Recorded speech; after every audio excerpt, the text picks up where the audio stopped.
Hello ಸ್ನೇಹಿತರೆ, ನಾನಿವತ್ತು ನಿಮಗೆ ಕಾರ್ನ್ ಪಚೋಲೆ ಅಥವಾ ಕಾರ್ನಿಂದ ಮಾಡುವಂತಹ ಸಿಹಿ ಕಡುಬು ಅಂತ ಕೂಡ ಕರಿಬಹುದು ಅಥವಾ ಒಂದು ಸ್ನ್ಯಾಕ್ ರೆಸಿಪಿ ಅಂತ ಕೂಡ ಹೇಳ್ಬೋದು. ಹೇಗೆ ಮಾಡೋದು ಅಂತ ತೋರಿಸ್ಕೊಡೋಣ ಅಂತಿದ್ದೀನಿ, ಬನ್ನಿ ನೋಡುವ. ಇದು ಮಕ್ಕಳಿಗೆಲ್ಲ ತುಂಬಾನೇ ಇಷ್ಟ ಆಗುತ್ತೆ. ನೀವು ಅವರ ಸ್ನ್ಯಾಕ್ ಬಾಕ್ಸ್ ಅಥವಾ ಲಂಚ್ ಬಾಕ್ಸ್ ಅಥವಾ ಸಂಜೆ ಸ್ನ್ಯಾಕ್ಸ್ಗೆ ಯಾವುದಕ್ಕೂ ಕೂಡ ಮಾಡ್ಕೊಡ್ಬೋದು. ತುಂಬಾನೇ ಇಷ್ಟಪಟ್ಟು ತಿಂತಾರೆ. ಈ ವಿಡಿಯೋದಲ್ಲಿ ನೋಡ್ಬೋದು, ನನ್ನ ಚಿಕ್ಕ ಮಗಳಿಗೆ ತುಂಬಾನೇ ಇಷ್ಟ ಆಯಿತು. ಇಷ್ಟಪಟ್ಟು ತಿಂದು ಸೂಪರ್ ಆಗಿದೆ ಅಂತ ಹೇಳ್ತಾ ಇದ್ದಾನೆ. ನೀವು ಕೂಡ ಮಕ್ಕಳಿಗೆ ಮಾಡ್ಕೊಡ್ಬೋದು. ಹಾಗೆ ದೊಡ್ಡವರಿಗೂ ಕೂಡ ಹಾಗೆ ಸೂಪ್ ಜೊತೆ ಅಥವಾ ನೀವು ಪಾರ್ಟಿ ಎಲ್ಲ ಹೋಸ್ಟ್ ಮಾಡ್ತೀರಾ ಅಂತಂದರೆ ಸ್ಟಾರ್ಟರ್ಸ್ ಜೊತೆ ಹಾಗೆ ಕೂಡ ಇದನ್ನು ಕೊಡ್ಬೋದು. ತುಂಬಾನೇ ಇಷ್ಟ ಆಗುತ್ತೆ ಎಲ್ಲರಿಗೂ ಕೂಡ. ನಿಮಗೆಲ್ಲರಿಗೂ ಕೂಡ ಟ್ರೆಂಡಿ ಏಂಜಲ್ ಕಿಚನ್ಗೆ ಸ್ವಾಗತ. ನಾನು ನಿಮ್ಮ ಸ್ತುತಿ ಕೃಷ್ಣರಾಜ. ನಮ್ಮ ಚಾನಲ್ನ ಯಾರಾದರೂ ಫಸ್ಟ್ ಟೈಮ್ ನೋಡೋದಾದರೆ ಅಥವಾ ಈ ಮೊದಲೇ ನೋಡಿ ಸಬ್ಸ್ಕ್ರೈಬ್ ಆಗಿಲ್ಲ ಅಂತಂದರೆ ದಯವಿಟ್ಟು ಸಬ್ಸ್ಕ್ರೈಬ್ ಆಗಿ, ಹಾಗೆ ಕೆಳಗಿರುವ ಬೆಲ್ ಬಟನ್ ಪ್ರೆಸ್ ಮಾಡಿದ್ರೆ ನಮ್ಮ ಚಾನಲ್ನ ಎಲ್ಲ ರೆಸಿಪೀಸ್ ನಿಮಗೆ ನೋಟಿಫಿಕೇಶನ್ ಆಗಿ ಬರುತ್ತೆ.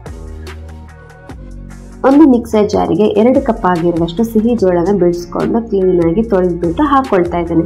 ಈ ರೀತಿ ಹಾಕೊಂಡು ಆದಮೇಲೆ ನೀರಲ್ಲಿ ಏನೂ ಹಾಕದೆ ಹಾಗೆಯೇ ಅದನ್ನು ರುಬ್ಕೊಳ್ತಾ ಇದ್ದೇನೆ. ನಾನಿಲ್ಲಿ ತರಿಯಾಗಿಲ್ಲ, ಹಾಗೆ ತೀರಾ ಪೇಸ್ಟ್ ಥರ ಕೊಡಲ್ಲ, ಆ ರೀತಿ ರುಬ್ಕೊಳ್ತಾ ಇದ್ದೇನೆ. ನೀವು ಮಕ್ಕಳಿಗೆಲ್ಲ ನಿಮ್ಗೆ ಇಷ್ಟ ಇತ್ತು, ಕಾರ್ನ್ ತಿನ್ನಲಿಕ್ಕೆ ಇಷ್ಟ ಇತ್ತು ಅಂತಂದರೆ ನೀವು ಸ್ವಲ್ಪ ತರಿಯಾಗಿ ಕೂಡ ರುಬ್ಕೊಳ್ಬೋದು. ಅಥವಾ ಬೇಡ, ತರಿಯಾಗಿ ಬೇಡ, ಹಾಗೆಯೇ ತಿನ್ನಲಿಕ್ಕೆಲ್ಲ ಕಷ್ಟ ಆಗುತ್ತೆ ಅಂತ ಹೇಳುವವರು ಪೇಸ್ಟ್ ಥರ ಕೂಡ ರುಬ್ಕೊಳ್ಬೋದು. ನಿಮಗೆ ಯಾವ ರೀತಿ ಬೇಕೋ ಆ ರೀತಿಯಲ್ಲಿ ರುಬ್ಕೊಂಡ್ರೆ ಆಯಿತು. ಆಮೇಲೆ ನಾವು ಹಿಟ್ಟು ತಯಾರು ಮಾಡುವ ಪಾತ್ರೆಗೆ ನಾವು ರುಬ್ಬಿರುವಂತಹ ಕಾರ್ನ್ ಏನಿದೆ ಅದನ್ನೆಲ್ಲವನ್ನು ಕೂಡ ಹಾಕ್ಕೊಳ್ಬೇಕು. ಈ ಥರ ಹಾಕೊಂಡು ಆದಮೇಲೆ ಇದಕ್ಕೆ 3 ಚಮಚದಷ್ಟು ಅಕ್ಕಿ ಹಿಟ್ಟನ್ನು ಹಾಕ್ಕೊಳ್ತಾ ಇದ್ದಾರೆ. ನೀವು ರುಬ್ಬುವಾಗ ಸ್ವಲ್ಪ ನೀರೇನಾದರೂ ಸೇರಿಸಿದ್ರೆ ಸ್ವಲ್ಪ ಜಾಸ್ತಿ ಅಕ್ಕಿ ಹಿಟ್ಟು ಬೇಕಾಗುತ್ತೆ. ಆಮೇಲೆ ಅರ್ಧ ಕಪ್ ಆಗುವಷ್ಟು ಕಡಲೆ ಹಿಟ್ಟು, ಬಜ್ಜಿ ಬೋಂಡ ಎಲ್ಲ ಮಾಡಲಿಕ್ಕೆ ಯೂಸ್ ಮಾಡ್ತಾರಲ್ಲ ಅದೇ ಕಡಲೆ ಹಿಟ್ಟು. ಆಮೇಲೆ 1 ಚಮಚದಷ್ಟು ಚಿಕ್ಕ ಕಟ್ ಮಾಡಿರುವಂತಹ ಹಸಿಮೆಣಸಿನಕಾಯಿ. ನಿಮಗೆ ಹಸಿಮೆಣಸಿನಕಾಯಿ ಬಾಯಿಗೆ ಸಿಕ್ಕೊಳ್ತೆ, ಮಕ್ಕಳಿಗೆಲ್ಲ ಕಷ್ಟ ಆಗುತ್ತೆ ಅಂತ ಹೇಳುವವರು ನೀವು ಕಾರ್ನನ್ನು ರುಬ್ಬುವಾಗ ಕೂಡ ಹಾಕ್ಕೊಳ್ಬೋದು. ಆಮೇಲೆ 2 ಚಮಚದಷ್ಟು ಚಿಕ್ಕ ಕಟ್ ಮಾಡಿರುವಂತಹ ಬೆಳ್ಳುಳ್ಳಿ, 1 ಚಮಚದಷ್ಟು ಶುಂಠಿ ಪುಡಿಯನ್ನು ಹಾಕ್ಕೊಳ್ತಾರೆ. ಶುಂಠಿ ಪುಡಿ ಇಲ್ಲ ಅಂತಂದರೆ ನೀವು ಹಸಿ ಶುಂಠಿ ಚಿಕ್ಕ ಕಟ್ ಮಾಡಿ ಹಾಕ್ಕೊಳ್ಬೋದು, ಅಥವಾ ಬೆಳ್ಳುಳ್ಳಿ ಶುಂಠಿನ ಪೇಸ್ಟ್ ಮಾಡಿ ಕೂಡ ಹಾಕ್ಕೊಳ್ಬೋದು. ಆಮೇಲೆ ರುಚಿಗೆ ತಕ್ಕಷ್ಟು ಉಪ್ಪು, ಪರಿಮಳಕ್ಕೆ ಬೇಕಾದಷ್ಟು ಗರಂ ಮಸಾಲೆನ ಹಾಕ್ಕೊಳ್ತಾ ಇದ್ದಾರೆ. ಏನು ಫ್ಲೇವರಿಗೆ ಇಲ್ಲ ಅಂತ ಅನಿಸ್ತಾರಲ್ಲ, ಅದಕ್ಕೋಸ್ಕರ 1 ಚಮಚದಷ್ಟು ಗರಂ ಮಸಾಲೆನ ಹಾಕ್ಕೊಳ್ತಾ ಇದ್ದಾರೆ. ನೀವು ಜಾಸ್ತಿ ಕೂಡ ಹಾಕ್ಕೊಳ್ಬೋದು. ಹಾಗೆ ಅದನ್ನೆಲ್ಲವನ್ನು ಕೂಡ ಹಾಕಿ ನೀಟಾಗಿ ಮಿಕ್ಸ್ ಮಾಡ್ಕೊಳ್ತಾ ಇದ್ದಾನೆ. ಮಿಕ್ಸ್ ಅಂತ ಹೇಳಿದರೆ ಅದು ಕಡಲೆ ಹಿಟ್ಟು ಹಾಗೆ ಅಕ್ಕಿ ಹಿಟ್ಟು ಏನಿದೆ ಅದೆಲ್ಲ ಕೂಡ ನೀಟಾಗಿ ರುಬ್ಬಿರುವಂತಹ ಕಾರ್ನ್ ಜೊತೆ ಮಿಕ್ಸ್ ಆಗಬೇಕು. ಅಲ್ಲಿ ತನಕ ಮಿಕ್ಸ್ ಮಾಡಬೇಕು. ಇದಕ್ಕೆ ಏನು ನೀರೆಲ್ಲ ಏನೂ ಸೇರಿಸೋ ಅವಶ್ಯಕತೆ ಇಲ್ಲ. ಯಾಕಂತ ಹೇಳಿದರೆ ರುಬ್ಬುವಾಗ ಕಾರ್ನಲ್ಲಿ ಏನು ನೀರು ಬಿಟ್ಟಿರುತ್ತಲ್ಲ ಅದೇ ಸಾಕಾಗುತ್ತೆ. ಹಾಗೆಯೇ ಅದನ್ನು ಗಂಟೆಗಳಿಲ್ದಾಗೆ ನೀಟಾಗಿ ಮಿಕ್ಸ್ ಮಾಡಿಕೊಂಡ್ರೆ ಕಾರ್ನ್ ಪಚೋಲೆ ಮಾಡುವಂತಹ ಹಿಟ್ಟು ರೆಡಿ ಆಯಿತು.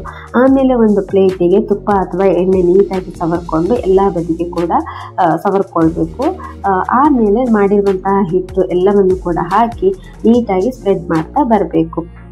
ಈ ಥರ ನೀಟಾಗಿ ಸ್ಪ್ರೆಡ್ ಮಾಡಿ ಹಿಟ್ಟು ರೆಡಿ ಆದಮೇಲೆ ಒಂದು ಕಡಾಯಿಗೆ ಒಂದು ಗ್ಲಾಸ್ ಆಗುವಷ್ಟು ನೀರು ಹಾಕಿ ಒಂದು ಸ್ಟ್ಯಾಂಡ್ ಇಟ್ಟು ಮುಚ್ಚಳ ಮುಚ್ಚಿ ಒಂದು 5 ನಿಮಿಷ ನೀರನ್ನು ಕುದಿಸ್ಕೊಳ್ಬೇಕು. ನೀವು ಮಾಮೂಲಿ ಇಡ್ಲಿ ಎಲ್ಲವನ್ನು ಕೂಡ ಸ್ಟೀಮ್ ಬರಿಸ್ತೀರಲ್ಲ ಅದೇ ರೀತಿ ಇದನ್ನು ಸ್ಟೀಮ್ ಬರಿಸಬೇಕು. ಅದಕ್ಕೋಸ್ಕರ ನಾನು ಕಡಾಯಿಯಲ್ಲಿ ನೀರನ್ನು ಹಾಕಿ ಈ ಥರ ನೀರನ್ನು ಕುದಿಸ್ಕೊಳ್ತಿದ್ದೇನೆ. ಆಮೇಲೆ ನಾವು ಪ್ಲೇಟಿಗೆಲ್ಲ ಏನು ಹಾಕಿ ರೆಡಿ ಮಾಡಿರ್ತೀವಲ್ಲ ಹಿಟ್ಟು, ಅದನ್ನು ಇಟ್ಟು ಮುಚ್ಚಳ ಮುಚ್ಚಿ ಒಂದು 10 ರಿಂದ 15 ನಿಮಿಷ ಈ ಕಾರ್ನ್ ಪಚೋಲೆನ ಬೇಯಿಸ್ಕೊಳ್ತಾ ಇದ್ದೇನೆ. ನೀವು ಒಂದು 15 ನಿಮಿಷ ಆದಮೇಲೆ ನೋಡ್ಕೋಬಹುದು ಅದು ಬೆಂದಿದೆಯಾ ಇಲ್ವಾ ಅಂತ. ಬೆಂದಿಲ್ಲ ಅಂತಂದರೆ ಒಂದು 5 ನಿಮಿಷ ಜಾಸ್ತಿ ಇಟ್ಕೊಳ್ಳಿ, ಇಲ್ಲಾಂತಂದರೆ ಆವಾಗಲೇ ಕೂಡ ಒಂದು ಹಬೆ ಹೋದ್ಮೇಲೆ ತಗೊಳ್ಬೋದು ಹೊರಗಡೆ.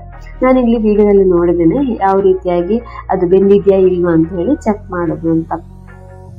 ಈ ಥರ ಹಬೆ ಎಲ್ಲ ಹೋದ್ಮೇಲೆ ತೆಗೆದು ಒಂದು 5 ನಿಮಿಷ ಅದನ್ನು ಬಿಡಿ, ಅವಾಗ ಒಂದು ಸ್ವಲ್ಪ ತಣ್ಣಗಾಗುತ್ತಲ್ಲ. ಆಮೇಲೆ ಒಂದು ಚಾಕು ಸಹಾಯದಿಂದ ಅಥವಾ ಪಿಜ್ಜಾ ಕಟ್ಟರ್ ಇತ್ತು ಅಂತಂದರೆ ಅಥವಾ ನಿಮ್ಮ ಹತ್ರ ಯಾವುದಾದ್ರೂ ಬೇರೆ ಕಟ್ಟರ್ ಇತ್ತು ಅಂದರೆ ಅದರಿಂದ ನಿಮಗೆ ಇಷ್ಟ ಬಂದಂತೆ ಕಟ್ ಮಾಡಿದ್ದಾಯಿತು. ನಾನಿಲ್ಲಿ ಸ್ಕ್ವೇರ್ ಶೇಪಲ್ಲಿ ಕಟ್ ಮಾಡ್ಕೊಳ್ತೇನೆ. ನೀವು ತ್ರಿಕೋನ ಅಥವಾ ಉದ್ದಕ್ಕೆ ಕೂಡ ಕಟ್ ಮಾಡ್ಕೊಳ್ಬೋದು. ನಿಮಗೆ ಯಾವ ರೀತಿಯಾಗಿ ಬೇಕೋ ಆ ರೀತಿಯಲ್ಲಿ ಕಟ್ ಮಾಡಿಕೊಂಡ್ರೆ ಆಯಿತು.